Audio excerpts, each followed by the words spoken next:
बिस्मिल्लाहिर्रहमानिर्रहीम, अस्सलाम वालेकुम। स्मार्ट हेल्थ में खुश आमदीद। मेरा नाम डॉक्टर मोहम्मद फ़रीद अहमद है।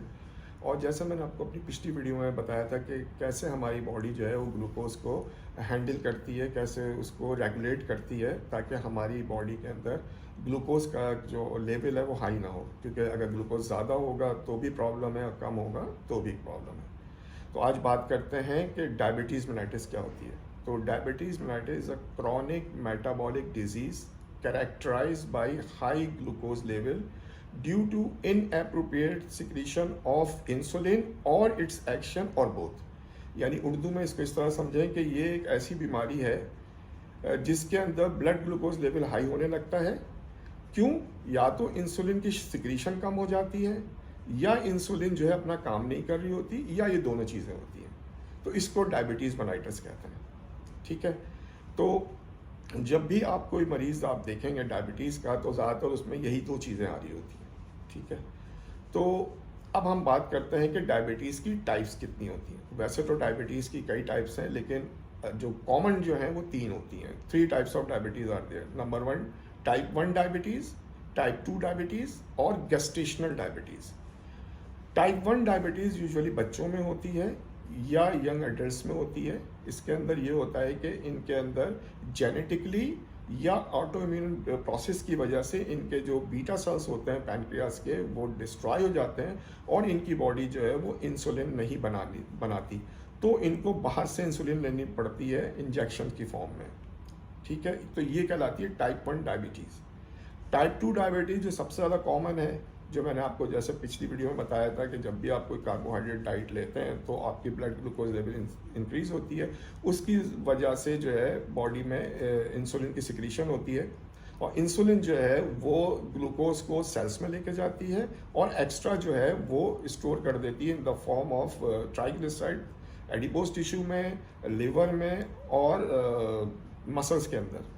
तो जब इंसान को शुरू में डायबिटीज़ हो रही होती है, उसको कोई सिम्टम नहीं आ रही होती है, तो वो उसके अंदर आप देखेंगे उनका वेट गेन होता है। यूजुअली जो है डायबिटिक्स टाइप 2 के अंदर उनका वेट गेन होता है, क्योंकि उनको जो है इंसुलिन जो है ज़्यादा होती है उनकी बॉडी के अंदर, उनको बार बार भूख लग रही होती है, उनको क्रेविंग्स हो रही होती हैं, और वो इसलिए वो ज़्यादा खाते हैं और वो ज़्यादा एक्सेस जो है वो सारा जाके स्टोर हो रहा होता है। ठीक है।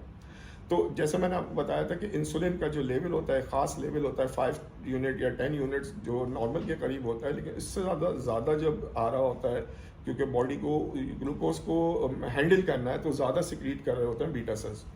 लेकिन एक अरसे के बाद जो है बीटा सेल एग्जॉस्ट होने लगते हैं, तो इंसुलिन की कंसनट्रेशन कम होने लगती है। ठीक है। जिससे टाइप 2 डायबिटीज़ होने लगती है। और दूसरी चीज़ ये है कि इंसुलिन की जो सिक्रीशन है वो तो नॉर्मल है, लेकिन सेल्स जो हैं वो रिफ्रैक्टरी हो गए हैं, वो इसके कमांड को फॉलो ही नहीं कर रहे होते हैं। ठीक है। तो इसको कहते हैं इंसुलिन रेजिस्टेंस, और यही इंसुलिन रेजिस्टेंस जो है ये जो है तमाम क्रॉनिक बीमारीज की जितनी भी डिजीज़ हैं उनकी बेस है। अच्छा, तीसरी जो होती है गेस्टेशनल डायबिटीज़ होती है, जैसे नाम से ही जाहिर है, ये उन खवातीन में होती है जो प्रेग्नेंट होती हैं। प्रेगनेंसी में या तो हार्मोनल चेंजेस की वजह से, या हाई कार्बोहाइड्रेट डाइट्स की वजह से, फ्रूट जूसेस की वजह से उनके जो है ग्लूकोज लेवल हाई होने लगता है, तो ये जो है वो कहलाती है गेस्टेशनल डायबिटीज़। लेकिन जब वो डिलीवरी से फारिग हो जाती हैं तो उनका जो ब्लड ग्लूकोज लेवल है वो नॉर्मल हो जाता है। लेकिन बहुत ज़्यादा चांसेस होते हैं कि ये जो है आगे कुछ अरसे के बाद, अगर वो लाइफ स्टाइल मॉडिफिकेशन ना करें या एक्सेस कार्बोहाइड्रेट्स देंगी या सेडेंटरी लाइफ होगी, तो जो गेस्टेशनल डायबिटीज़ है वो चली जाती है टाइप 2 डायबिटीज़ के ऊपर। ठीक है। अब बात करते हैं कि डायबिटीज़ को डायग्नोस करने के लिए कौन से ब्लड टेस्ट हैं। तो इसमें फास्टिंग ब्लड शुगर होती है, जो खाने के 8 से 10 घंटे बाद की जाती है, और इसकी जो नॉर्मल रेंज है वो 70 टू 100 मिलीग्राम पर डेसीलीटर ऑफ ब्लड होती है। अगर ये 100 से 126 के दरमियान है तो ये प्री डायबिटिक रेंज है, और अगर ये 126 से ज़्यादा है तो ये डायबिटीज़ है, यानी मरीज़ को डायबिटीज़ है। दूसरा होती है पोस्ट पैरेंटल, खाने के 2 घंटे बाद, या रैंडम ब्लड शुगर, जो किसी भी वक्त की जा सकती है। तो इसकी रेंज जो है वो जो लेस देन 140 होनी चाहिए। जो नॉन डायबिटिक हैं, जो प्री डायबिटिक हैं, उनकी 140 से 200 के दरमियान, और जो डायबिटिक हैं उनकी मोर देन 200 अगर है तो वो डायबिटिक हैं। और एक तीसरा टेस्ट होता है जिसको HbA1c कहते हैं, ये 3 महीने की एवरेज शुगर होती है। तो ये नॉर्मली जो है ये 5.5 से कम होनी चाहिए नॉर्मल पर्सन के लिए, और 5.6 से लेकर 6.4 के दरमियान प्री डायबिटिक रेंज है, और ग्रेटर देन 6.4 जो है वो डायबिटिक है।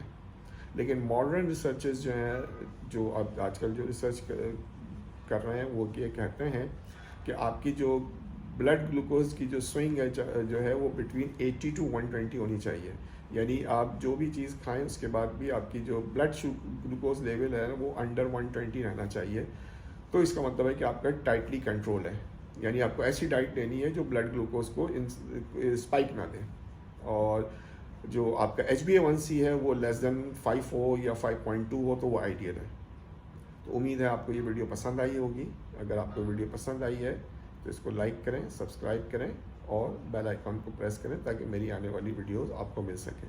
और अगर आपको मुझसे किसी भी किस्म का कोई क्वेश्चन करना है या 1-to-1 एडवाइस चाहिए तो नीचे लिंक में मेरा व्हाट्सएप नंबर आ रहा है, तो उस पर आप उससे कांटेक्ट कर सकते हैं। शुक्रिया।